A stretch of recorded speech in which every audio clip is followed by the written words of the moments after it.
Okay, and we're live now. Ladies and gentlemen, welcome to the first inaugural episode of the American Watchman podcast.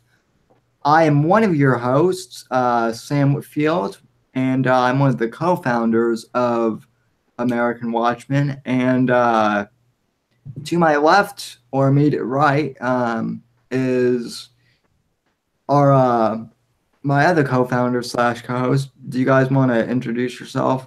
Starting with William. Hi, my name is William Graham. I am I'm actually an editor for the group. I contribute articles. I also run a Facebook group called Pro-Life and Anti-Communist League. Be free to join. It has close to 4,100 members, and I'm also the historian. Yes, he is. Yep. Is that my cue then? Okay. I'm Josh Johnson. I've been on Sam's podcast before, but this is our first new podcast. I'm also a co-founder and editor of American Watchmen, and I think that's about it for formal introductions for me. Gabe? I'm Gabe Iacovone. I run a nonprofit. I like long walks on the beach, and I'm also a co-founder of American Watchmen. All right. Yeah, well, that's pretty solid for introductions. And Josh, I kind of did this on my show already, but just for the people tuning in for this, do you and Gabe kind of wanted to help explain how we started American Watchmen? Because you guys were original co-founders.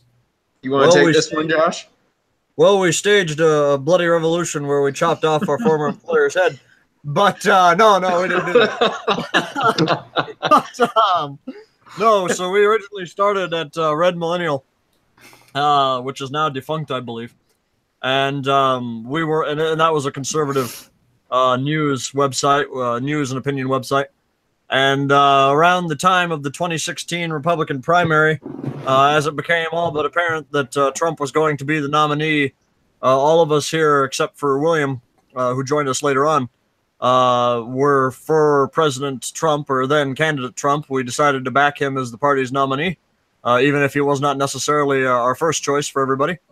And our previous employers at Red Millennial decided that they would go never Trump and boot everybody out. And so we decided we would start our own conservative news and opinion publication for everybody on the right, regardless of what type of right-winger they are. And hopefully, because of that, we'll have some varied and interesting viewpoints tonight. I know that Gabe and I disagree pretty passionately on something sometimes, and it's interesting to have everybody generally on the same page, but at the same time, you get a little bit of flavor in what kind of conservatism you're listening to or reading, I guess. Yeah, and I think I just kind of want to add to that. I think when the other board members and I were discussing this podcast, starting a podcast a week ago, or 2 weeks ago, or whenever we started discussing it, one of the appeals to starting this group podcast is that we all are conservatives, but yet we all are diverse in our views among conservatism. And what I mean by that is generally we all kind of act in the same sphere, but we might not always agree with each other, and we have differing opinions on various topics.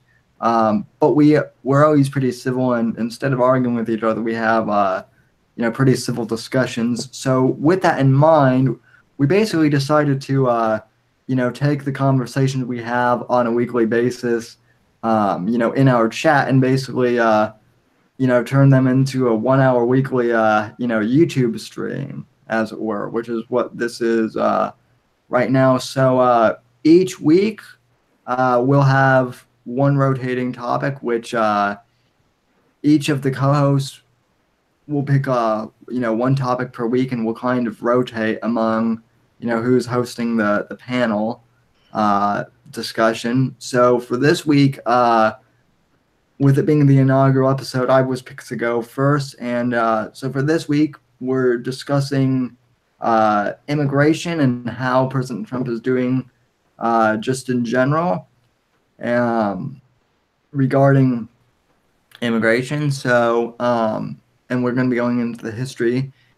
So, with that in mind, I just kind of want to open up the floor with this first question, which is going to be kind of broad, but since the mainstream media seems to be hell bent on making this point, I'm just going to ask this: is Trump's immigration policy of wanting to put up a border wall racist? Why or why not? Do you honestly think anyone here is going to say it's racist? I'm just curious. No, but I mean that's what the media claims. So Well, I know I'm kind of asking a BS question, but let's just. well, in defense of Trump, I heard they have a border wall Canada has, and no one never mentions about that. That's not racist. I mean, I don't see how it's not. It has nothing to do with race policy on this. We're just trying to protect our borders from illegal immigrants. I mean, this would go for any other nation, whether it be Canada or whether it be any other nation. And Well, let me maybe answer the question by asking my own, if that makes any Sure. sense.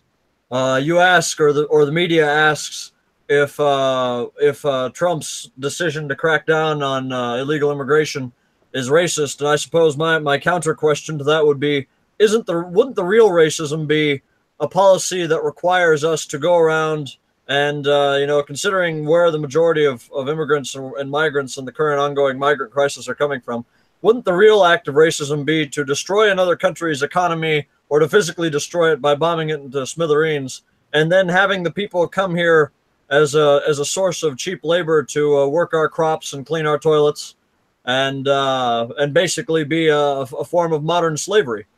I think the real racism in the world today is this notion that we have to hold other countries back so that their people can come here and do jobs that some of our people, quite frankly, would like to be paid more for, and have them become wage slaves. I think the real racism is this modern day slave trade, if you will, of importing cheap labor.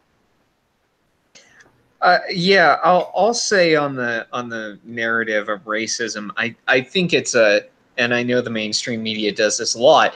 It's a cop out about what kind of immigrant do you want in the country. It's kind of interesting that Trump could come out and say like he only wants a certain type of immigrant, but we know that that would be called racist, when in reality it's not. It's just looking at statistics and data and going, these are the type of immigrants we want. They come from these countries as opposed to these countries, but because those countries may be Europe of the immigrants we want, but the immigrants that we don't want come from, say, Central America, and they're a different skin color, then you get into the cop out of calling it racist. Agreed. I mean, I think that's a really good point. Has that been a part of the? Because I know I've seen him argue for merit-based immigration, but I guess I haven't seen him specifically say anywhere that we wanted European immigrants. Did he say that, or is that part of the policy, or Well, I thought he was shooting for the more merit-based, where hey, if you have a certain skill set, or if you can work a certain job, we'll want you. But Yeah. well, and he hasn't, but there are going to basically be two sets of countries where that people are going to benefit from that system more than the current system, and that's either Western Europe or Asia.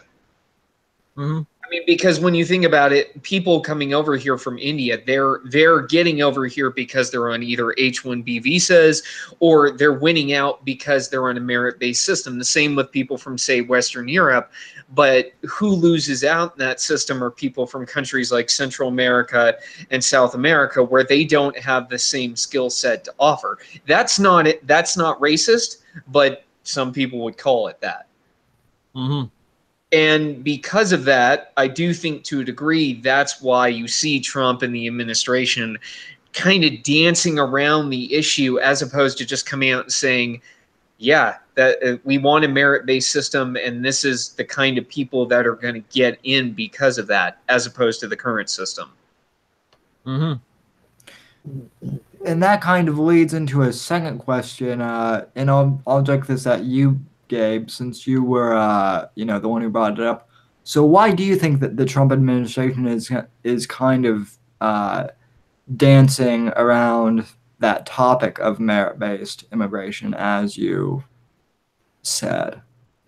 Well, that's a good question. I don't really have an answer for it, other than I think it's because immigration is a really contentious topic among Republicans. I mean, there's a certain segment of Republicans who agree with Trump on it and a merit-based system, and then there's the more libertarian type wing of the Republican Party that wouldn't agree with it at all.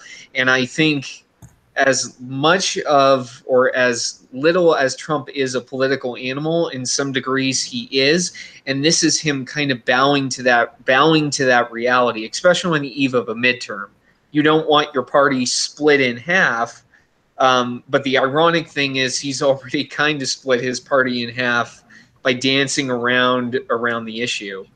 Well, is it really the administration that did that though? Because not to sidetrack us on another issue, but just a week or two ago, it seemed like the issue that the administration was trying to focus on, or the narrative they were trying to focus on, was the accomplishment in North Korea, and then the media started talking about this child separation policy, which isn't really new. It's been done. Mm-hmm. It's been going on in the past two administrations, and it seems like the mainstream media just dug this issue up out of nowhere to try and beat up on Trump after the Stormy Daniels thing didn't work out. They're troublemakers. Yeah, that's a good point. The media, to me, it would seem like the media is trying to split the party going into the midterms. The closer we get to the midterms than the administration, because they were focusing on an entirely different issue until they sort of got sidetracked. And that's a good point. But the media did exploit, I mean, a division within the party. And I mean, like I said, Trump isn't necessarily a political animal, so he's not good at navigating these kinds of things. Mm-hmm. Well, and Josh, I think that you brought up something interesting, which was actually going to be a segue into my next topics similar relating to this. I was going to bring this up on my own podcast, the Whitfield Report, but subsequently, because of streaming issues tonight, I actually didn't have a show, so I didn't get around to it. But in regards to this whole child separation policy, based on what I've read, this is a decades-old policy going back to I've read a couple different variations on it. One citing that this policy goes back to the Kennedy administration, and then another one saying it goes back to the Eisenhower administration. In either case, though, this policy of child separations is a decade old policy. And yet the media for, especially CNN, for purposes of Trump derangement syndrome, to me, it seems like they went ahead and ran that this was Trump's policy that he ended on his own. Now, to that point, I would say, first off, it wouldn't really make sense for him to enact this policy if it were his, and then just end it within a year or whatever, because that's what they seem to be claiming. So yeah, Josh, you have something?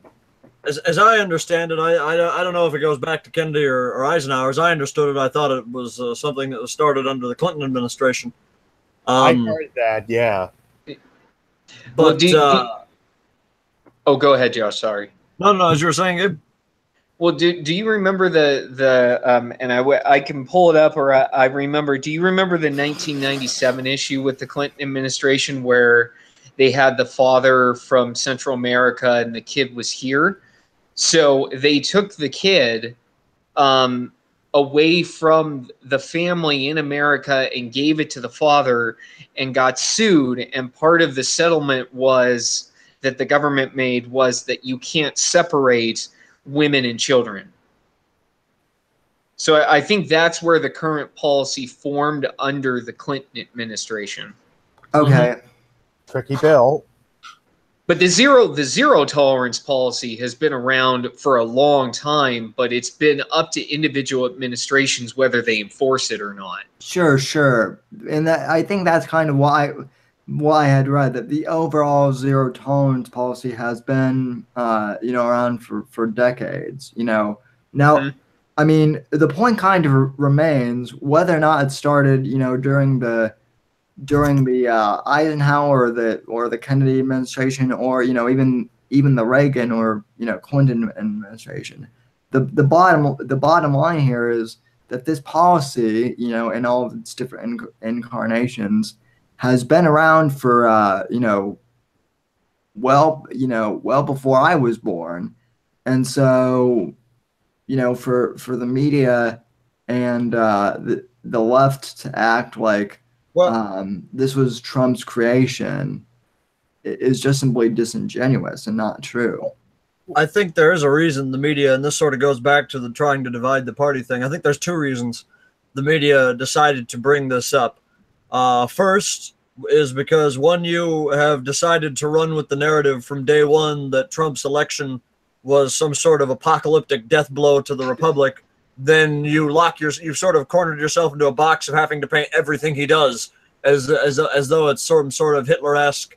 Nazis have come to power and they're deporting people and sticking them in cages or whatever, kind of narrative. So they've locked themselves into covering anything he does like this, which I think is partially to blame. And Right. then the second thing is I was going to say quick. I'm sorry. That article on Time Magazine where they supposedly showed the child being separated from the mother. That was a big lie on Time Magazine's part. Talk about fake news. This is why I don't watch the news anymore, because it's like Trump do this, Trump do that. I mean, they make a story. I don't mean to sidetrack, but it's like they made a big deal because Trump had 2 scoops of ice cream and everyone in his entourage had 1 scoop of ice cream. That's not news. That's stupid. that's right. But the second reason, though, as we discussed sort of earlier with dividing the party, is so far everything they've thrown at Teflon Don doesn't really work, and so they're hoping they can't take him down in the short term, but they can sure try and wipe out the Republican majorities in the House and the Senate. And so by opening up this contentious issue and by drawing attention to it in a way that will force more squeamish Republicans who are overly concerned with their public image to try and change things, they force a debate within the Republican Party that threatens to split the party. And by that I mean, there are plenty of people in the base that want to just, including myself, that say we should just deport them all and get on with it. But then there are those who are more interested in keeping them for whatever reason. I'm not quite sure. I think maybe part of the reason they've not been deported yet is because maybe the Trump administration is hoping to sort of, incredibly politically incorrect to say this, but sort of hold them hostage in exchange for border wall funding. But by focusing on this issue and focusing on those aspects of that, the media forces a debate within the Republican Party that threatens to as Gabe mentioned, potentially split it. And I don't mean like split the party in half like full-on civil war, but I mean make it difficult for Republicans in primaries. So, I mean, so this was going to kind of, and I know that the subject is mainly immigration for tonight, and I assume that at some point when Gabe, does take over the podcast when it's his turn, that we'll do more election stuff. But Gabe, I'll kind of throw this question to you again. Since you're the election expert, do you think that this immigration policy stuff will affect the midterms? Because from what I've read, everyone seems to think that this could be the big topic that splits the Republicans and causes us to lose the midterm. And you're very good at elections and polls and what that and a lot. So what do you smell out there, my friend? Well, I mean, I haven't seen any movement in national polls in terms of Trump's approval. I mean, one of the things to keep in mind is that we're living in one of the most polarized eras in American history. So, for example, Barack Obama never fell below 80% of Democrats ever approving of his performance in his term. Donald Trump is a rock star among Republicans, regardless of what he does on the border. This kind of strikes me as something that would actually cancel itself out because it's a catch-22. The Republicans generally in the suburbs who went with Hillary Clinton on social cultural issues, I can't stand Trump. They may be turned off by this, but by the same token, all those blue collar white Democrats who went with Trump, who still technically are swing voters in rural areas of the country, this is more likely to make them happy and actually vote for Trump or a Republican. And in terms of whether that means that Democrats gain control of the House, because this is not good for them in the Senate, from what I've seen, I think it's a wash because the two things cancel each other out. I mean, things can change. I mean, we're only a week into this, but you kind of have two competing coalitions running up against each other. And generally, that's not how you win an election. You try to get multiple coalitions to agree on a number of things as opposed to disagreeing on one thing. All right. Yeah, Josh. I would add that it's only June as well. And considering that it seems like every month has turned into a period of 5 years crammed into 1 month in terms of the news cycle. And so, so by the time we get to November, this will probably seem like a distant memory anyway. But yep. The second thing I would sort of add to Gabe's point as well is I don't know if anybody here is familiar with Michael Tracy, but to our listeners, I would definitely recommend you follow him. But he is a good commentator on the Young Turks. And he did a really good Twitter thread the other day where he talked about the way the Democrats have on this issue gradually moved to a purely almost open borders, no restrictions whatsoever immigration policy. It's starting to show cracks in their already shaky coalition because the organized labor movement is not going to be very fond of suddenly having a bunch of cheap labor pouring in to compete with them. Yeah, I will say this, and then William, I'll let you jump in here. But just to Josh's point, real quick. I think this is yet another, and we'll get into this topic more specifically in another podcast. But I think that this is kind of what you're talking about, Josh. Another instance of Trump derangement syndrome gone awry. And we'll talk more about Trump derangement syndrome in the future, but I think this is a case of, the left is so deranged, against Trump that they're basically willing to, go totally open borders just to, stop Trump. They're basically willing to go so far to the left now just to cancel out, Trump and try and resist him or, whatever this is now. That they're willing to fracture their own party. Really, I don't even think liberals, most everyday liberals aren't that far left. So, but anyway, William, you had a couple. Comments? Personally, in my opinion, I don't believe this is going to affect the midterms because Trump has been doing a wonderful job. He managed to negotiate a deal with North Korea. The economy's been going pretty good. Religious freedom has been somewhat restored. We don't have to worry about businesses being forced to do abortifacients and contraceptives, which a lot of religions, including the Catholic Church, says is forbidden.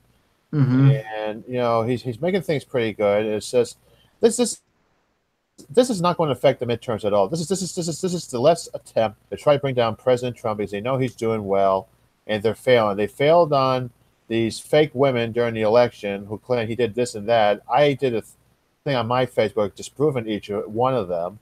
They tried doing it with Stormy Daniels, who, by the way, is nothing but a porn star. And like Rudy Giuliani says, I have no respect for porn stars, and that goes double for me. And also, this thing with the immigration, I honestly don't think it's going to go anywhere. because we have to protect our borders. Like St. Thomas Aquinas said, a nation has a right to protect itself.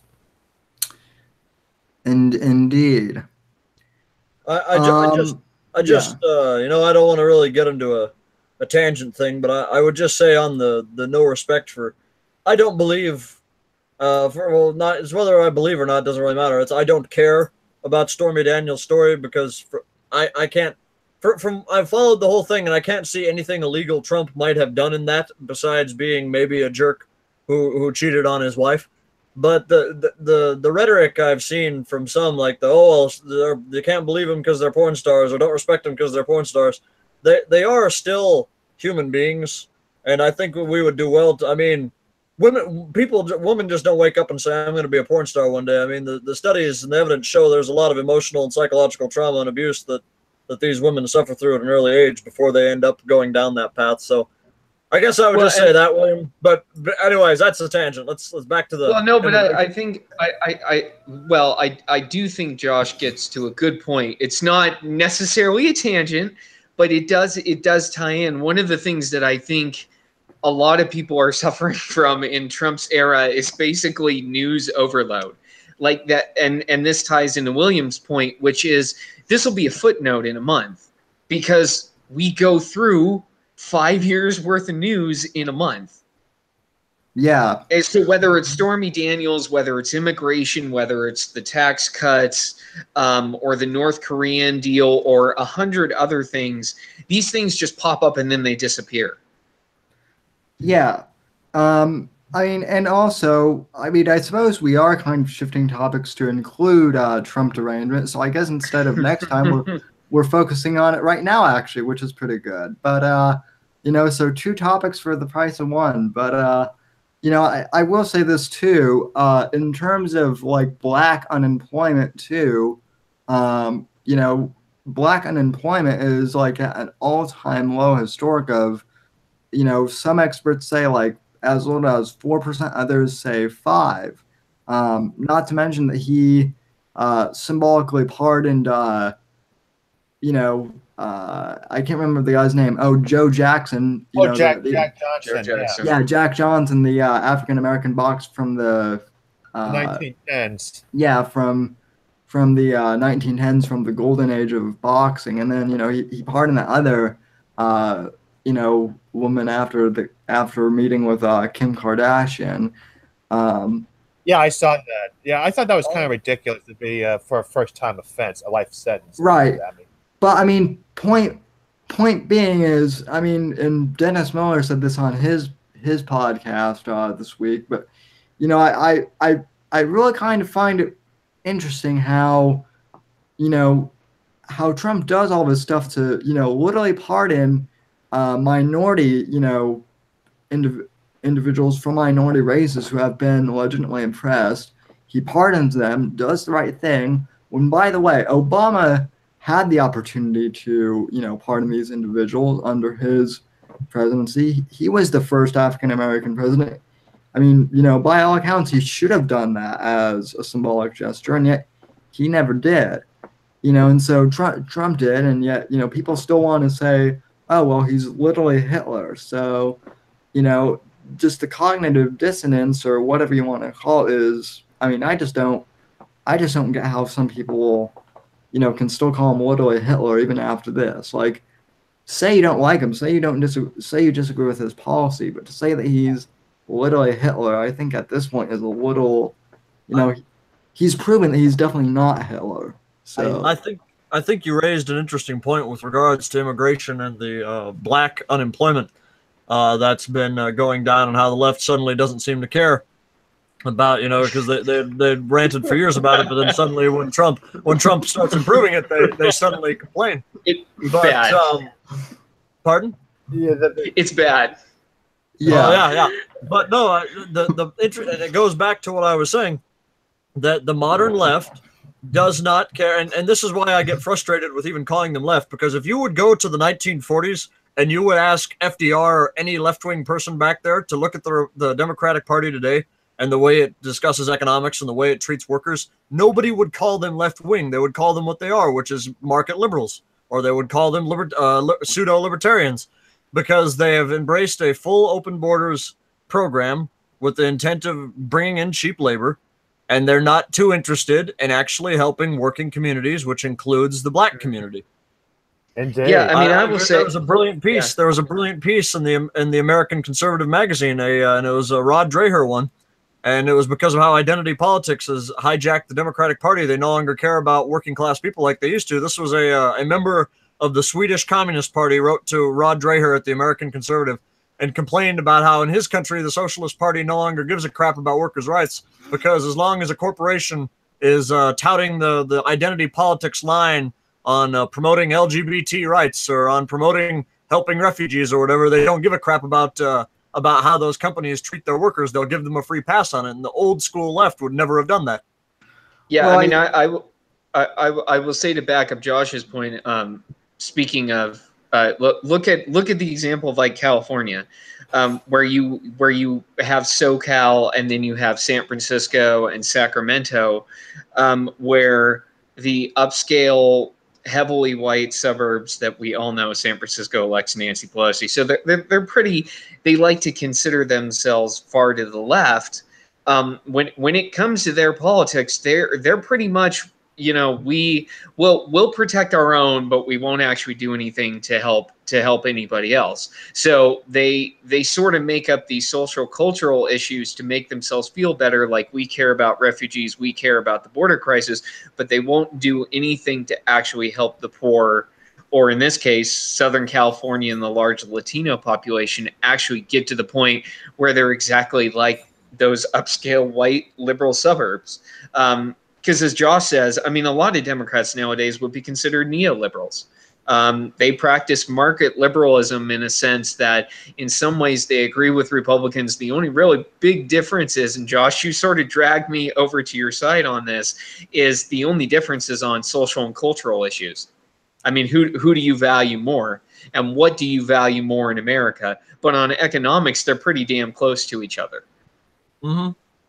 If I may interrupt, Sure. This idea that Trump is Hitler, I begin to believe it might be anti-why. Trump is of German descent. Trump is a German name. And all because Trump is German and Hitler is German does not mean they're one and the same. I take this whole thing that Trump is Hitler absolutely offensive, because I am of German descent myself. And it's very offensive to Americans of German descent to say, "Oh, Trump is the Führer." Well, Trump is nothing. Trump is no Hitler. Okay, Hitler wasn't even German. I mean, he had German roots, but the guy was from Austria, and he became a naturalized citizen of Germany in 1925. It's just, and also getting back to the social and cultural issues, the Democratic Party, they've become cultural Marxists. I mean, it's really sad that the Democratic Party, which used to have a conservative wing, they were anti-abortion, against the LGBT ideology, anti-communist. I don't see that today in the Democratic Party. They've literally become the Communist Party. Yeah. There is a political, to the discussion that Gabe and I mentioned on the lack of differences, and Trump is merely the 2016 election, and Trump are, in my opinion, merely the first part of this unfolding process. But we are watching a political realignment happen, I think. And I think it's happening precisely because people have gotten sick of having two parties that are essentially the same on a major set of issues, namely economics, and differing only on the socio-cultural ones. And, there was a lot of talk about it in the 2016 election about it being a realigning one.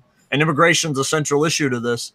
But realignments like that don't happen in one election cycle. And I will let Gabe or somebody respond, because I'm going to quickly mute my microphone and go grab my charger for my laptop because it's starting to get kind of down on the battery. But I'll be back. Step away from the mic. Well, I will just kind of step in here and to say to William and Josh's point about cultural Marxism, that's something that I personally, started really researching, like, I don't know, 6 or 7 years ago when I was still in high school. Andrew Breitbart, may he rest in peace, was a huge he wrote an entire book, Righteous Indignation, which was pretty much about cultural Marxism. And it really, I won't, go into too much detail in the book, but there's a large portion of the chapter where he predicts, and rightly so, that even the left will start to basically eat itself. I mean, even Joe Rogan and Dave Rubin, who were once considered like, liberals by all means, are now being labeled as right wing conservatives. Why? Because Joe Rogan, even though he's pro, choice and pro marijuana legalization, which were two big, he believes that there are two genders, and he believes I in, return. he believes in discussing, and actually having discussions with people he disagrees with. So because Well, so oh, because of go ahead, that, Josh. now Yeah. he's considered now Joe Rogan, the guy who used to do UFC, now he's considered a big time conservative, even though he said he's not. Well, identity politics only is a short-term winner. It's never a long-term winner because at some level, you're not building a coalition. You're basically just building something for an election, and then all the identity politics that you created, it's eventually just going to eat your party from the inside out. I mean, Yeah. Think about it this way: an identity based off social and cultural issues, where you celebrate refugees, where you celebrate immigrants. Well, guess what? You're going to end up pissing off big labor, which has been a key constituency of your party. And to Josh's point, that's exactly what we saw in 2016. Was that amazingly, you had almost 40% of union households actually vote for Trump. And even if you take into account the fact that it was mostly labor unions that are industrial in nature, so we're talking largely white as opposed to black or Hispanic labor unions like the SEIU, you don't win in that equation. All you've done is trade one person for another. You haven't actually won anybody, or you haven't actually gained a vote. Yeah, I will say too, and maybe William, I think you'll be good to comment on this too. But I've also noticed that, the left, when it was approached by identity politics and cultural Marxism, it allowed it in, which is kind of what we got with Obama, in the new left. Uh, on the flip side, you saw people like Richard Spencer, try and enter into the conservative movement with identity identity in politics, with the alt right. And what's interesting is, uh, there were a few fringe radicals that got swept up in the alt right, but for the most part, including American Watchmen, basically all of mainstream conservatism, and even I wrote a couple of columns about this, basically telling the alt right and Richard Spencer to go screw themselves. So, the conservative movement, we do. I think we do a better job of policing ourselves when crazy elements, try and get in our midst, and we kick them out early, and the left doesn't for whatever reason. So with regards to the alt right and identity politics and the reason that all became so big, and again, sort of trying to tie it into immigration and economics, which is always my big spiel. But the reason that has become so big is because not just in America, but across the world, and you see all these striking parallels, the urban-rural divide and all these things across these different countries. But across the world, particularly the Western world, as the result of globalization, we have destroyed what does it mean to be German? What does it mean to be American? What does it mean to be a citizen of the United Kingdom? Because we have tried to turn people into commodities that don't really have any roots. They don't really belong anywhere. They are just labor. They're just workers or whatever. They're just products that can be bought and sold and shipped anywhere in the world till you don't want it anymore, and then you send it somewhere else.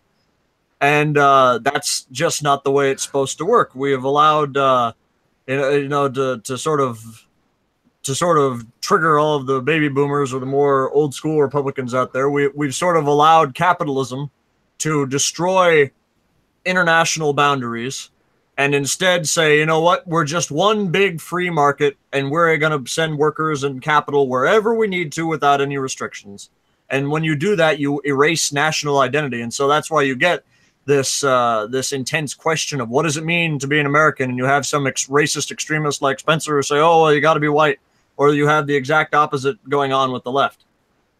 Yeah, well, and If I I mean, may interject, yeah, go ahead. when Gabe was talking about how the Democratic Party was getting certain their members of the constituencies angry, I noticed when the Democrats adapted the right to abortion and many other issues, they actually got a lot of people pissed, especially a lot of the higher-ranking Catholics, because for a long time, up until I would say about the 70s, the Democrats always counted on the Catholics to vote for them. But today, in my opinion, it's impossible to be a Roman Catholic and a Democrat when the party supports abortion, they support homosexual marriage, doctor-assisted suicide, forcing contraception on religious institutions, support for communism, Marxism, socialism, and also open borders.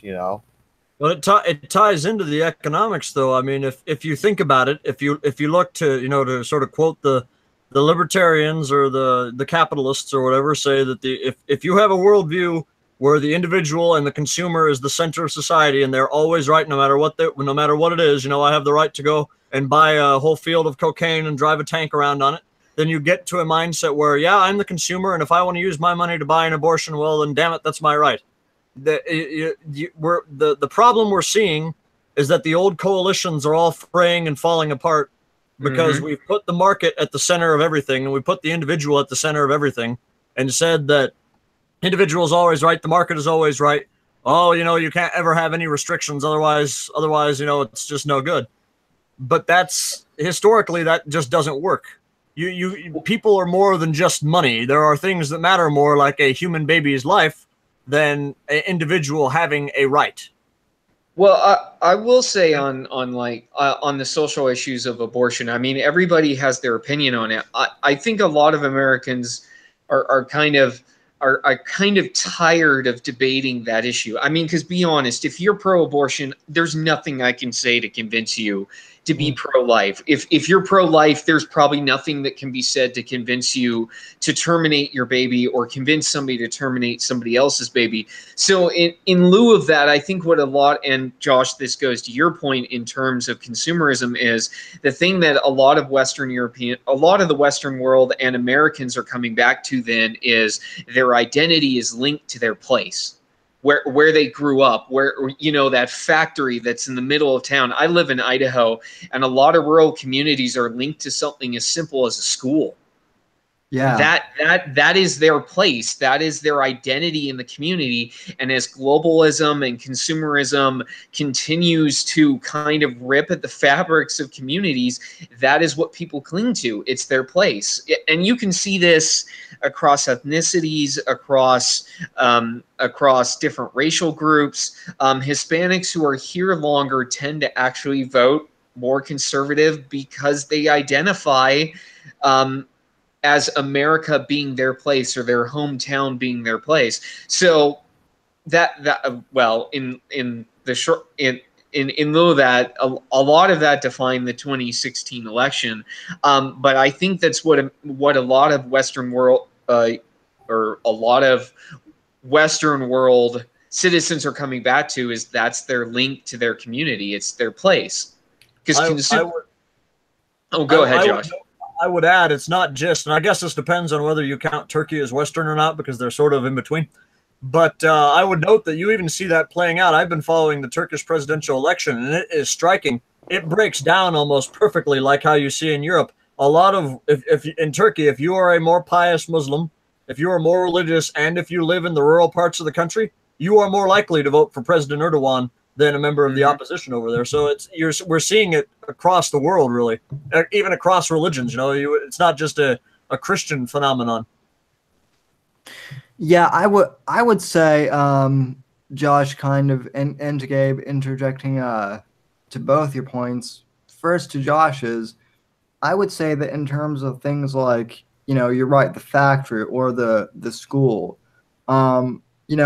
sports is another big thing that ties communities together with college sports or high school sports. I know that high school and college sports, especially in Texas, is a huge deal. So I find interesting too that like now like the NFL is now like being threatened by cultural Marxism. And other institutions, like churches and schools and other like that. Like, why do you think cultural Marxism is trying to infest, entertainment and everything else? It's because they're trying to drive people away from having, a common bond. Like that, I think that's why the NFL is getting so political. Well, You It's kind of know, like the jazz. yeah, we basically we can't have like a common, you know, thing that we can all get away from politics. Like everything has to be political now. Like, you can't just go to a movie anymore, to see well, stuff. I would say everything's become political because the divides we're seeing, that is a very foundational, it is a very foundational crux of your worldview question to ask, what does it mean to be an American or whatever. It's these Right. are very we're not really. Put it this way: we're no longer at the if politics used to be, we were at the point where we're halfway up the skyscraper building it. We're no longer there. We're now way at the bottom trying to redo the base groundwork, and Right. because of that, Yep. these are very very divisive questions because they're foundational questions that we're debating now. And Right. that is, I mean, ultimately, that's what immigration ties into, is that immigration touches on one of those foundational issues of being an American. I mean, on one side, the idea of being an American is we're open, we're diverse, we accept people as long as they agree with us. And then on the other side, you have this mindset of to be an American means you obey the laws, you wait your turn in line, and then you work up from the bottom and get to the top. And that is what immigration touches on, is one of those foundational aspects of what does it mean to be an American. I mean, I think that's why immigration actually is such a contentious issue, because beyond just the economics of it, that is the cultural issue it touches on. I mean, how many Facebook debates have we seen where one side goes, well, you broke the laws, you suffer the consequences, and on the other side of it is the argument, well, they're women and kids, and they're escaping to come here to make a better life. Those are two massively divergent worldviews. Yeah. And I would add too, looking at the root of the problem, because some people will say, as Gabe mentions, well, they're fleeing from something. Well, what are they fleeing from? Some people are incredibly, short-sighted, in my opinion. It blows my mind. The European Union people always saying, oh, we got to keep on bringing in all of these migrants and refugees. We have to house all of them. But nobody ever stops and asks, well, wait, why are they all running out of Syria and Iraq anyway? Could it be because we've totally blown their house? We've blown their country to smithereens, and it's impossible for them to live there now. I mean, and that's a worldview thing too, because some people don't even consider that. It's a foundational question. Right. Or like, or in the case of Mexico, since that's what the left always wants to go to, with the poor Hispanics. Well, let's analyze that then. I mean, the Mexican government is corrupt. I mean, there's no denying that. Who helps the drug war down there is I worked at a little background on me, I guess. I don't want to give out too much personal information on the show, but I live in a community that is 10 miles away from a very strongly immigrant. There are a lot of immigrants, both legal and illegal, Hispanic immigrants, and not just Hispanic. We also have a lot of Vietnamese people. But anyways, when I was in college, I worked at a Walmart in that community. And I worked with the children of a few illegals from Mexico, and I was discussing it with the daughter of one of them. And she told me basically, oh, well, my dad walked all the way up here. It was a pretty impressive story. He walked all the way from like the middle of, she showed me on a map, from like the middle of Mexico all the way up Sometimes some parts of it were barefoot because I guess the guy didn't even have shoes. But anyways, he walked all the way up here, and his motivation for doing it was because, well, there was no jobs, there's no way for me to work down here. The drug war is too violent. I need to go up to America to work. And then she said to me, and this has always struck me and has helped shape my worldview: if we could go back to, we don't like living here, we don't like America, we don't like the culture, we would prefer to live in Mexico, but the economic reality is simply that we can't live in Mexico. And so to me, what that just speaks of is it's economic coercion. They're being forced by market forces to come up here and work for little to nothing in a country they don't even want to be in. That's why I consider it racist when all of our financial elites essentially rig the system against countries putting their own people first. Because every time a foreign government comes to power and challenges Wall Street or the IMF or the World Bank, suddenly they're evil and they need to be overthrown, be it Venezuela or wherever. But and we see that in Mexico right now. All the financial elites are against the Trumpian kind of left wing. He is on the left, but he's been compared to Trump a lot. I don't know his name, but their candidate running for president, who was expected to win, because he's vowing to actually put his country first instead of putting all these elite financial institutions first. Well, Josh, that may be true, but I will also point out that it's not only the financial over here that are doing that too. I mean, you've got Carlos Slim, a Mexican billionaire who is part owner of the New York Times, by the way. I mean, it's not just our elite here in America. Oh no, I agree. I understand. Yeah, it's the financial elite. Yeah. Yeah, and like I said, the Davos class is what I think Bannon calls them, or I don't know if I'm even pronouncing that word right. Davos.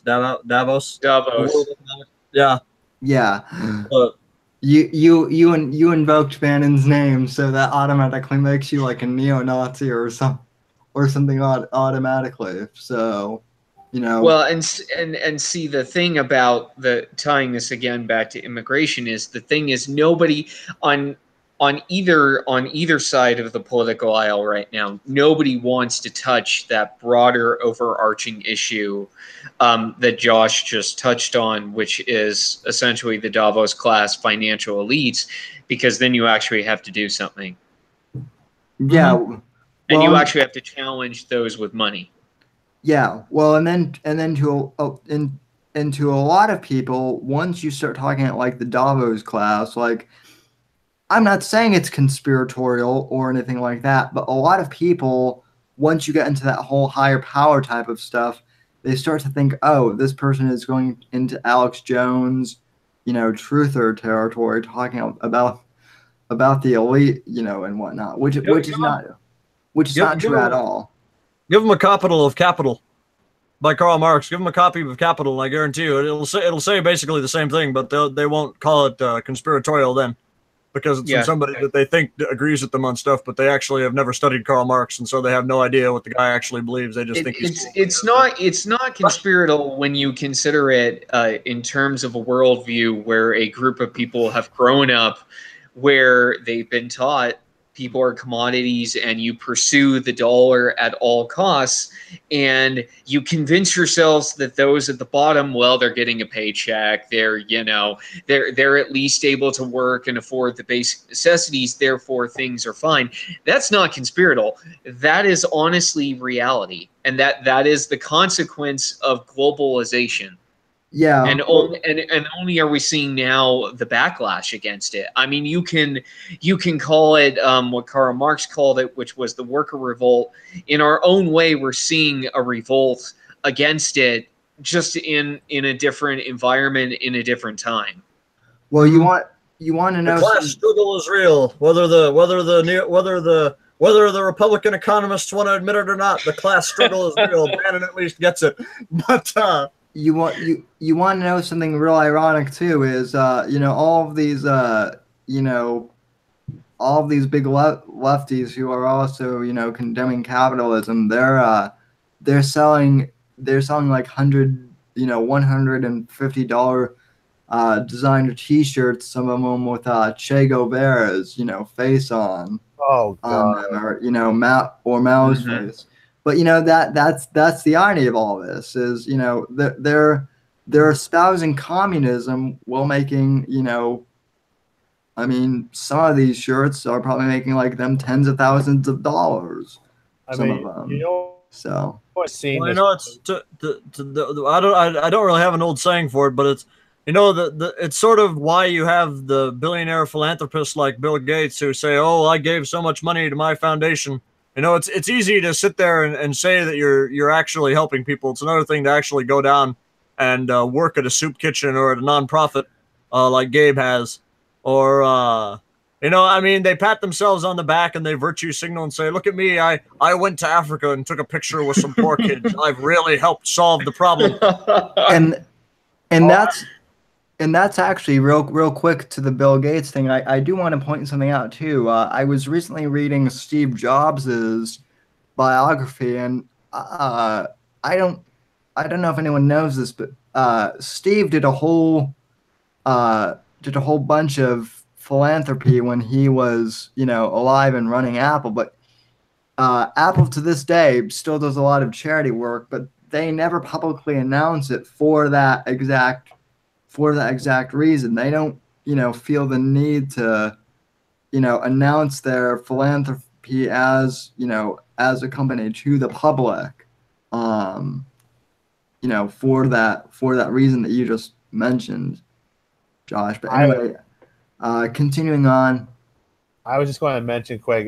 You all probably saw that Facebook video from the Liberty Hangout of someone having a copy of Karl Marx's book. They poured gasoline. And said, yeah, see, that's why I don't like communism, and I feel in a way that's justified to do is burn a book like that, because communism has been responsible for the deaths of over 200 million people. Now, if you look at through history of how Mussolini, and I know I shouldn't be quoting this guy, Hitler, they suppressed the communists and they banned them outright. And you see all these other governments throughout the 1930s, they outlawed communism. And it's just, I don't know. I mean, communism is an evil ideology in our schools. It should be banned, period. Right, but then also, ironically, though, William, and this is the point that the left always likes to make, because they always like to say, well, the Nazis have, oppressed, communists, and of course we all know Nazis are evil, right? Well, obviously Nazis are bad. I mean, no, Oh, yeah, I know that. I know that. Yeah, that's like a no crap, like Dove type of moment. But I mean, communism, as you said earlier, kind of gave birth to Nazism. Oh, it sure did. It came out in 1917, and National Socialism came out in 1919 versus the German Workers' Party, and then later as the National Socialist German Workers' Party in 1920. So, going back to what Gabe said, he mentioned how nobody wants to get into challenging the financial elites. Every political system on earth goes out of its way to stay in power by suppressing its opposing ideologies. The sort of sinister brilliance of the liberal system of liberalism is that it manages to persecute its opponents, but not in an overt way. The communist or fascistic regimes might have seen you disagreeing with them, and they'd come put the jackboot on your throat and they'd throw you in the gulag or whatever. In the neoliberal system, though, you go out and speak against gay marriage, like what's his name, the guy who used to be CEO of Firefox did. Yeah, and so Brendan suddenly Hike. there's no government action against you. The government's not going to throw you in jail, but you are culturally blacklisted. You can't get a job anymore, because you can't get a job if you're not a rich guy like him. You're going to probably have a hard time making it, and you sink all the way to the bottom. It is just as oppressive. It's just not as overt. Yeah, they use different methods of control. The liberal system is no different than the fascist or the communist, except by levels of how they choose to stay in power. Yeah, there's no overt oppression, but they do have more covert, subtle ways of social control, and that's present in every political system. I don't care what you say. Yep, and economic oppression. Mm-hmm. Yeah, Josh, I think you might have been in the restroom when I was talking about this, but I wasn't in the restroom. I was grabbing my charger. Oh, yeah. well, whatever. When you were off mic, that was actually something that I brought up. Andrew Breitbart's book, Righteous Indignation, actually has a whole chapter about that, and he actually details how after World War II, a whole bunch of Marxist professors came over here and they formed a coalition of individuals, what was later known as the Frankfurt School, and Oh yeah. they basically figured out that that communism and Marxism would never succeed here in America if you tried to do it by overt force, meaning through brute tactics. But they knew that if they were somehow able to embed themselves, in Hollywood, in K through 12 education and through the universities and through the culture, basically, that then they could begin to change things, more subtly, and that's what we've been seeing for the past, really 40 years since the 1960s. Well, I guess So, I would say I'm familiar with the Frankfurt School, Same here.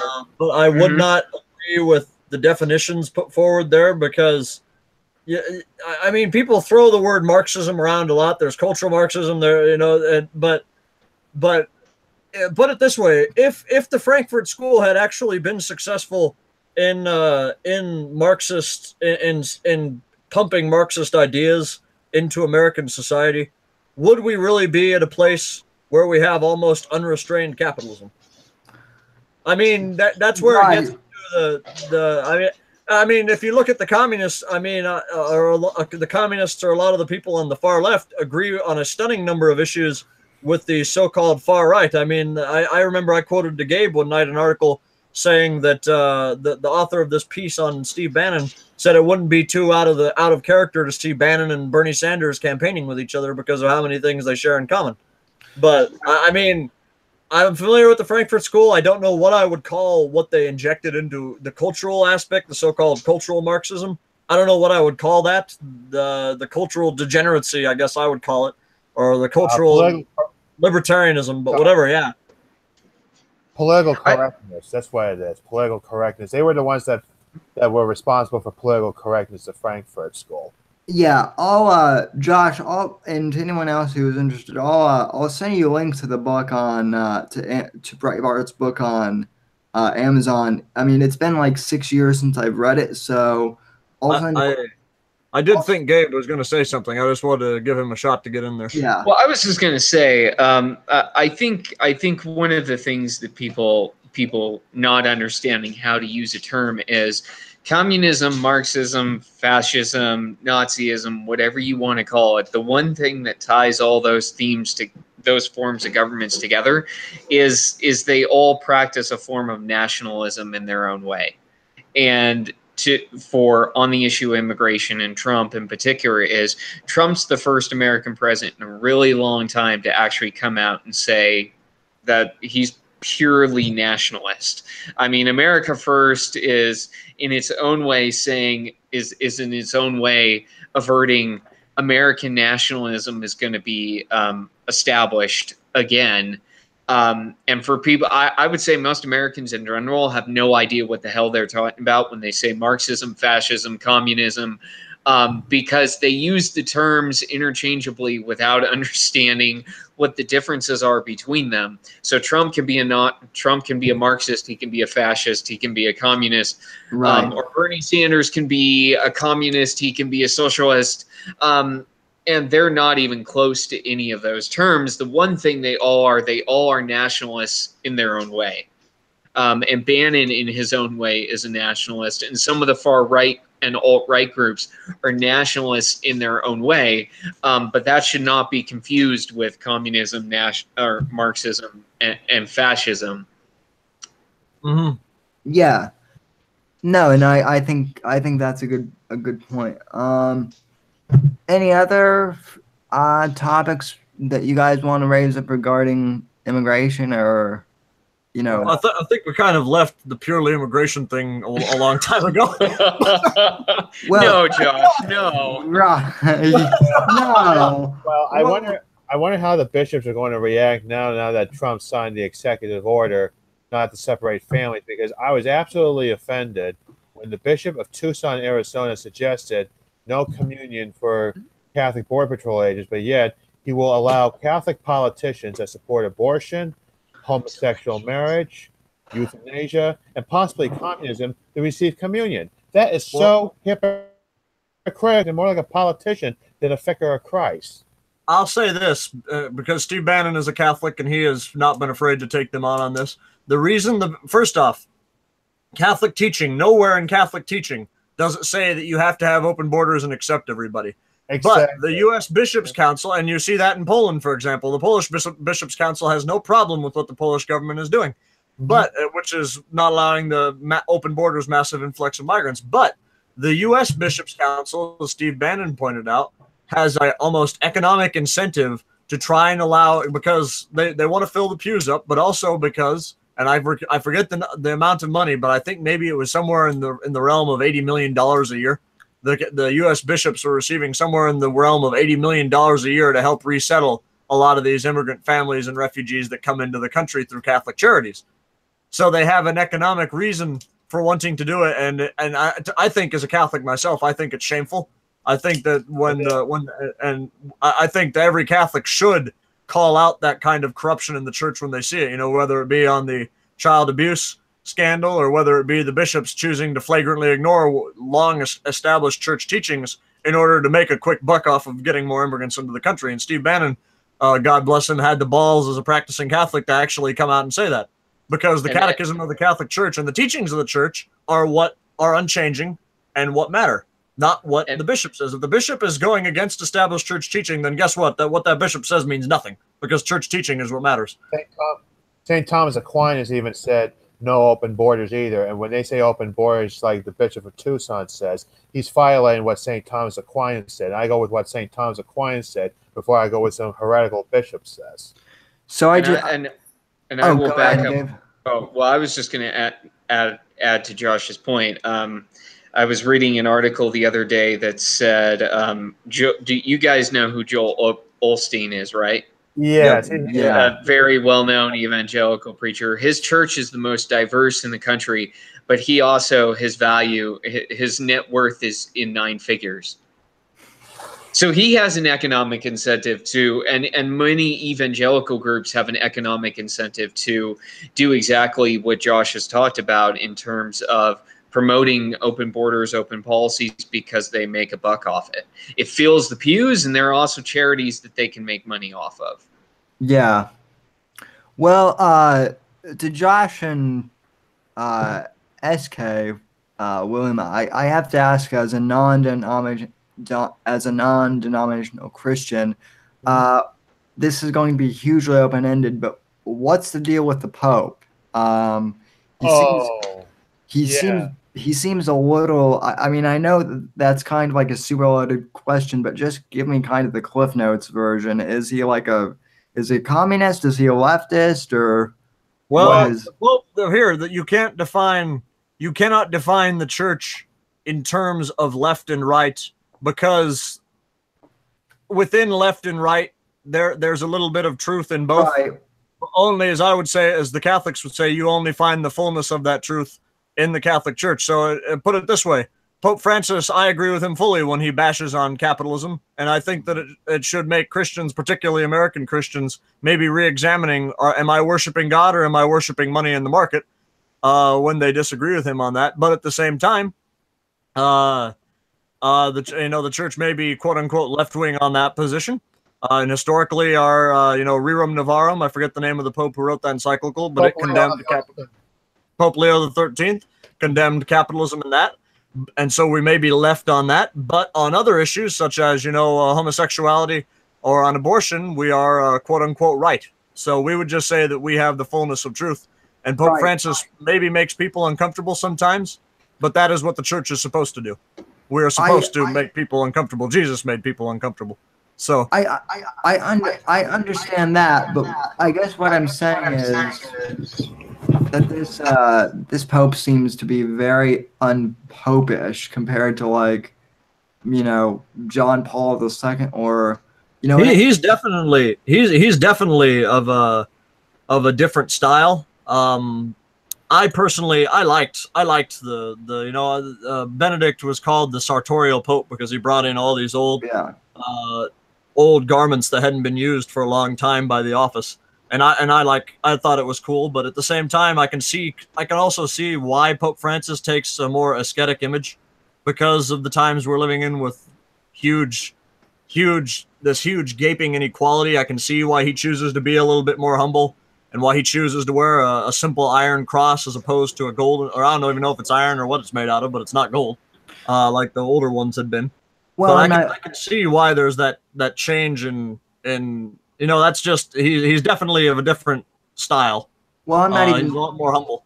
Yeah, I'm but- not even talking about that though. Like I'm talking like I've seen Catholics get like mad because like apparently he's like pro gay marriage or something or like No, he just said the media twists it. He is not pro gay marriage. What I think Pope Francis is trying, because he just said the other day that you can't consider a quote unquote a gay adopted a family, not a family with two women. I want to use that word because that's just what comes to mind. But he basically said you can't call homosexuals a family because children acquire in Catholic teaching both a mother and a father. But the mainstream Amen. media doesn't report on that. What they do is they twist things he said out of context. So, for example, a few weeks ago or maybe months ago, I don't know, the timing of the news has gotten so strange anymore. But he said he allegedly told a man that God loves you even though you're gay. He doesn't care that you're gay. That doesn't go against Catholic teaching to say God loves somebody. God loves everybody. He doesn't love that person's gay. God loves them because God made them. right. The Pope never said it was okay to be gay or anything like that. He said God loves you. He doesn't love your sin, essentially. The media likes to twist it to make it look like Pope Francis is changing things, but he's not changed anything at all much, really. So that Especially not in regards to gay marriage. I mean, I can send you tonight 4 or 5 different article links where he's condemned it, but the mainstream media doesn't pick up on that. They pick up on the who am I to judge thing, and that's just Pope Francis saying, look, we can't just afford to sit behind a wall and refuse to talk to these people. Otherwise, they're always going to think we're bigoted and that we hate them. We have to actually go out and at least be willing to talk to them and say, look, I don't hate you. I disagree with your lifestyle. I think it's sinful. That doesn't mean I hate you. which I think is actually a position that all of us here take too well. I was just that was kind of what I was looking for because like not specific to that issue, but like the media tries to paint him as like a super progressive, as like a super progressive pope, in air quotes. And I guess from he's not really progressive nor conservative. He prioritizes different issues, and that's sort of a shock even to Catholic. I sort of criticized him because he didn't say much, if anything at all, on the Irish referendum on abortion. He has come out strongly against abortion. Just a few days ago, he talked about abortion being a white-gloved version of Nazi eugenics. But he chooses to prioritize issues like wealth inequality or climate change. He talks about those more frequently and more often. That, however, does not mean he doesn't uphold church teaching on the other end. He's just prioritizing a different issue that people have not heard us talk about quite so much, I think.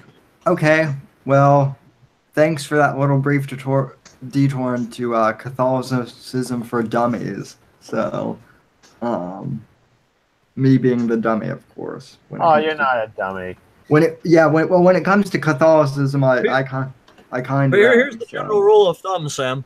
If you want to if you want to get an objective understanding of what the Pope said on any issue, just go to the Vatican website. Everything he says is they publish every statement, everything in full. You can read it in full, or you can go to a Catholic, like the Catholic News Agency is great, or the National Catholic Register, and they do a much better job of reporting on the Pope or the Church on anything than does the mainstream media, because the mainstream media, especially with Pope Francis, seems fond of twisting his words or trying to imply he said things that he never actually said. Does the Pope tweet too, and have like he does have a Twitter account. It's @Pontifex, which is the English one. I don't think it's actually him though. I think his staffers do it. I just can't picture Pope Francis sitting around on a phone tweeting. But So he's not like he's not like God Emperor Trump then, where he just No. It would be fun. It would be fun if we had a pope that tweeted out stuff that just pops into his mind. Well, never mind. Maybe not. That could be bad. But I don't know. I was just going to mention about Sam's question about Pope Francis. I mean, from time to time, I get a little bit confused with some of the stories that goes on, like from LifeSite News and stuff. But I gotta remember, you gotta take each news source as a grain of salt. And it's Yeah. like, for example, uh, um, Pope Francis has condemned abortion. It's just like Josh says, he prioritizes other issues besides that. I mean, he's against abortion. He's against unrestricted capitalism. I mean, this isn't anything new. Pope Leo the 13th was against unrestricted capitalism because he wrote that encyclical Rerum Novarum back in 1891. And that same encyclical, not only did he condemn unrestricted capitalism, he also condemned communism. And also he promoted democracy in the labor unions, Christian democracy in the labor unions, as well as Christian democracy in political parties, and the right to private property. So this idea that the Pope is a leftist, I even have the same problem in the group we all belong to, that some will say, well, he's a Marxist, he's a communist, Pope Frank. I mean, give the guy a chance. I mean, this guy has a lot on his mind. He can't comment on every single issue, for crying out loud. And it's like, I guess they're so used to more stronger popes, I guess, like, say, for example, John Paul II, who was very anti-communist, very pro-life, you know, and also you had like a pope like Pope Pius XII, who was very anti-communist. He even excommunicated Catholics who were members of the Communist Party. But yet you get a certain faction, even in the Catholic Church, that say he was silent during the Holocaust. Those type of Catholics should be excommunicated because they are believing a falsehood that is being perpetrated, that was perpetrated by Nikita Khrushchev and the KGB and Rolf Hochhuth, who was a former member of the Deutsche Ungefolk, which was a subdivision of the Hitler Youth. I mean, these people need to wake up and realize that the Pope was not silent during the Holocaust. Here's the thing, Sam. In the Republican Party, you know how we've sort of talked about how everybody's looking for Reagan 2.0, and it's like they don't understand that Ronald Reagan was president during a very specific time in history that had very specific and different problems. It's sort of the same thing here, I would say, because St. Pope John Paul II, when St. Pope John Paul II was Pope, the Cold War was going on, right? It was a very different geopolitical world than it is today. And so when, Pope Francis has been I'm pro-Russian. Everybody knows that. The church has been especially Francis has reached out to Russia quite a bit, and the Russian Orthodox Church. And I just saw an article on LifeSite News last night blasting the Pope for supposedly abandoning Ukraine by reaching out to the Kremlin. But the thing is, it's not the Cold War anymore. Russia's not the bad guy anymore. You have to understand, just like the Republican Party maybe understood with Trump, that it is a different geopolitical world with different issues, and we can't constantly have, Reagan as president. We can't constantly have St. Pope John Paul II, even though he was an awesome pope and a great guy. I carry around his picture in my wallet. But I have a portrait of John Paul II out in my living room, and I also have a plenary indulgence that was given to my late grandparents by the late Pope Pius XII back in 1953. God bless their soul, and God bless the soul of Pope Pius XII. I hope he gets canonized as a saint, because that will shut everyone up who has smeared this Pope for saying that he was a Nazi collaborator. I actually deleted someone off of my Facebook because they said he was collaborating with the Germans. I took it as a great offense, because yes, I am of German descent. However, at the same time, I will not sit there and say Pius XII was a Nazi collaborator, because he was not a Nazi collaborator. Mm-hmm. Gabe, I feel bad for Gabe during this whole exchange, because I know he's not Catholic, and I know you're not either, Sam, but you're asking questions, and Gabe's just silently sitting here like, come on, back to immigration. Back to immigration. I didn't even get on this subject tonight. But sorry, we need to do better at that, folks. We will improve at staying on topic, I promise. But I'll eventually just have a bullhorn and push it when we get too far off topic. How about that? That's a good idea. That sounds good. Well, sorry for my little tangent there, but we were bringing up Catholicism and how it related to immigration. So I just kind of had to ask that question. But we are living in a time of a sort of renaissance of Catholic political thought again, which is really cool. I thank Steve Bannon so much for reintroducing so many of those ideas. But yeah, I mean, it does relate to the main topic to an extent. I just think we maybe got carried away. But well, we're also living in a time period now on a completely unrelated subject. We're also living in a time period now where long form podcasts are, and long form discussion is starting to become a thing again, like we're doing here. As opposed to 5 years ago, everyone had the attention span of a peanut with 5-minute YouTube videos, and now people like Joe Rogan and or Dave Rubin or American Watchmen are making long form podcasts again and having long form discussions. So yeah, they may be longer, but I like the fact that we can cover more broad topics and go in and out. So, but with that in mind, does anybody else have any topics, or shall we wrap this up? We're already half an hour over.